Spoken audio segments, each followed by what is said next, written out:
Hello hi ನಮಸ್ತೆ. ನಮ್ಮ ಕುಂದಾಪುರ ಕೈ ರುಚಿಯಿಂದ ತುಂಬ ಘಮ ಘಮ ಡಿಫ್ರೆಂಟ್ ಆಗಿರುವ ಒಂದು ಪುಳಿಯೋಗರೆ. ಅದು ಏನಂದರೆ MTR ಪುಳಿಯೋಗರೆ ಪುಡಿಯಿಂದನೇ ನಾವು ಈ ಥರ ಮಾಡ್ತೀವಿ. ಒಂದು ಈರುಳ್ಳಿ ಹಚ್ಚಿ ಇಟ್ಕೊಂಡಿದ್ದೀನಿ, ಒಂದು ಸ್ವಲ್ಪ ಇದು ಹುಣಸೆ ಹಣ್ಣು ಕಿವುಚಿ ಇಟ್ಕೊಂಡಿದ್ದೀನಿ, ಬೆಲ್ಲ ತುರಿದು ಇಟ್ಕೊಂಡಿದ್ದೀನಿ, ಅನ್ನ ಮಾಡಿ ಇಟ್ಕೊಂಡಿದ್ದೀನಿ.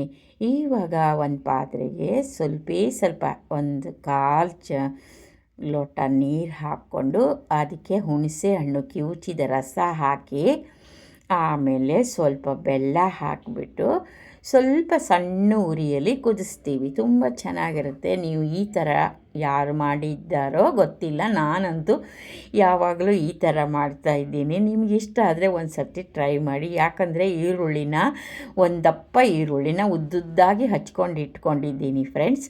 ಈ ಡ್ರೈ ಕರಿಬೇವು ಇತ್ತಲ್ಲ, ಅದನ್ನು ಸಹ ಇದ್ರ ಜೊತೆ ಹಾಕಿ ಕುದಿಸ್ತೀನಿ. ಡಿಫ್ರೆಂಟಾಗಿರುತ್ತೆ. ಇವಾಗ ಮದುವೆ ಮನೆಯಲ್ಲಿ ದೇವಸ್ಥಾನದಲ್ಲೆಲ್ಲ ಮಾಡ್ತಾರಲ್ಲ, ಅದೇ ಥರ ಬರುತ್ತೆ. ನಾನು ಮನೆಯಲ್ಲಿ ಪುಳಿಯೋಗರೆ ಪೌಡರ್ ಏನು ಮಾಡ್ಕೊಂಡಿಲ್ಲ, ಯಾವಾಗಲೂ ಮಾಡೋದೇ ಇಲ್ಲ. ಇದನ್ನೇ ತೊಗೊಂಡು ಬಂದು ಈ ಥರ ಮಾಡ್ಕೊತೀನಿ. ಸ್ವಲ್ಪ ಖಾರ ಬೇಕಾದರೆ ಆ್ಯಡ್ ಮಾಡ್ಬೋದು. ಕುದೀತಾ ಇದೆ ನೋಡಿ. ಇವಾಗ MTR ಪುಳಿಯೋಗರೆ 1-2 ಚಮಚ ಆಗುವಷ್ಟು ಇದಕ್ಕೆ ಹಾಕ್ಕೊತೀನಿ. ಇವಾಗ ನೀವು ಈಸಿಯಾಗಿ ಮಾಡ್ಕೋಬೋದು. ಹಾಗೆ ಅನ್ನದ ಮೇಲೆ ಪುಳಿಯೋಗರೆ ಗೊಜ್ಜು ಪೌಡ್ರ್ ಹಾಕಿದರೆ ಚೆನ್ನಾಗಿರಲ್ಲ. ಸೇಮ್ ನೀವು ಮನೆಯಲ್ಲಿ ಪುಳಿಯೋಗರೆ ಗೊಜ್ಜು ಮಾಡ್ತೀವಲ್ಲ, ಅದೇ ಥರ ಇರುತ್ತೆ. ಇದಕ್ಕೆ ಒಂದು ಸ್ವಲ್ಪ ಉಪ್ಪು ಹಾಕ್ತೀನಿ. ಅನ್ನ ಮಾಡುವಾಗ ಉಪ್ಪು ಮತ್ತು ಎಣ್ಣೆ ಹಾಕಿ ಅನ್ನ ಉದುರಾಗಿ ಮಾಡ್ಕೊಂಡಿದ್ದೀನಿ. ಇವಾಗ ನೋಡಿ ಇದೆಲ್ಲ ಕುದೀತಾ ಇದೆ. ಇವಾಗ ಒಂದು ಬಾಣಲಿಗೆ ಸ್ವಲ್ಪ ಎಣ್ಣೆ ಹಾಕಿ ಶೇಂಗಾ ಬೀಜ, ಕಡಲೆಕಾಯಿ ಬೀಜ ಸ್ವಲ್ಪ ಫ್ರೈ ಮಾಡ್ಕೊತೀನಿ.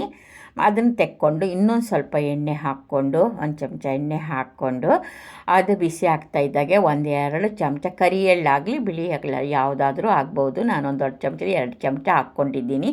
ಹಾಗೆ ಒಂದು ಅರ್ಧ ಚಮಚ ಸಾಸಿವೆ ಹಾಕಿದ್ದೀನಿ. ಇದೆಲ್ಲ ಪಟ ಅಂತ ಇದೆ. ಹಾಗೆ ಇದು ಫ್ರೈ ಇದ್ದಾಗೆ ನೋರಳಿ ಒಂದು ದಪ್ಪ ಈರುಳ್ಳಿನ ಈ ಥರ ಸ್ಲೈಸಾಗಿ ಉದ್ದುದ್ದ ಹಚ್ಕೋಬೇಕು.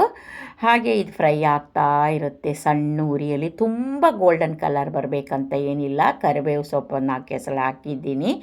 ಇವಾಗ ಫ್ರೈ ಆಗ್ತಾ ಇದೆ ನೋಡಿ. ಒಂದು ಸರ್ತಿ ನೀವು ಮಾಡಿ ನೋಡಿ, ನಿಮ್ಮ ಮಕ್ಕಳು ಎಷ್ಟು ಇಷ್ಟಪಟ್ಟು ತಿಂತಾರೆ ಅಂತ ನೋಡಿ. ಕೆಲವರಿಗೆ ಪುಳಿಯೋಗರೆ ಇಷ್ಟ ಆಗಲ್ಲ. ಈಗ ಚಿಟಿಕೆ ಅರಿಶಿನ ಪುಡಿ, ಸ್ವಲ್ಪ ನಮ್ಮ ಮನೆಯಲ್ಲಿ ಪ್ಲೈನ್ ಖಾರದ ಪುಡಿ, ಇದನ್ನು ಹಾಕ್ಕೊಂಡು ಮಿಕ್ಸ್ ಮಾಡಿದರೆ ಅರಿಶಿನ ಪುಡಿ ಇದೆಲ್ಲ ಹಾಕಿ ತುಂಬ ಚೆನ್ನಾಗಿರುತ್ತೆ. ಅಂದರೆ ಎಮ್ಮಿ ಇದಕ್ಕೆ ಒಂದು 2-3 ಚಮಚ ತುಪ್ಪ ಹಾಕ್ಬಿಡ್ತೀನಿ ಮೇಲಿಗೆ. ಎಲ್ಲ ಫ್ರೈ ಆಗಿದೆಯಲ್ಲ ಇವಾಗ.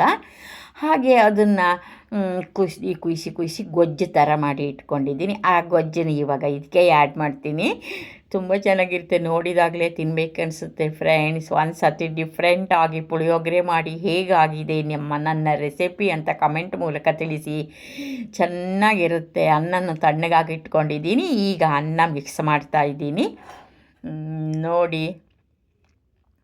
ಪುಳಿಯೋಗರೆ ಗೊಜ್ಜು ಮಾಡೋಕ್ಕೆ ತುಂಬ ಹೊತ್ತು ಬೇಕು, ಆದರೆ ಇದು ಈಸಿ. ನಾನು ಹುರಿದಿಟ್ಟ ಕಡಲೆಕಾಯಿ ಬೀಜ, ಚಿಕ್ಕದಾಗಿ ಹಚ್ಚಿದ ಕೊತ್ತಂಬರಿ ಸೊಪ್ಪು ಎಲ್ಲ ಹಾಕಿಬಿಟ್ಟು ಪುಳಿಯೋಗರೆ ಮಾಡಿದರೆ ಬಿಸಿ ತಟ್ಟೆಗೆ ಹಾಕ್ಕೊಳ್ತಿದ್ರೆ ಹೆಂಗೆ ಚೆನ್ನಾಗಿರುತ್ತೆ.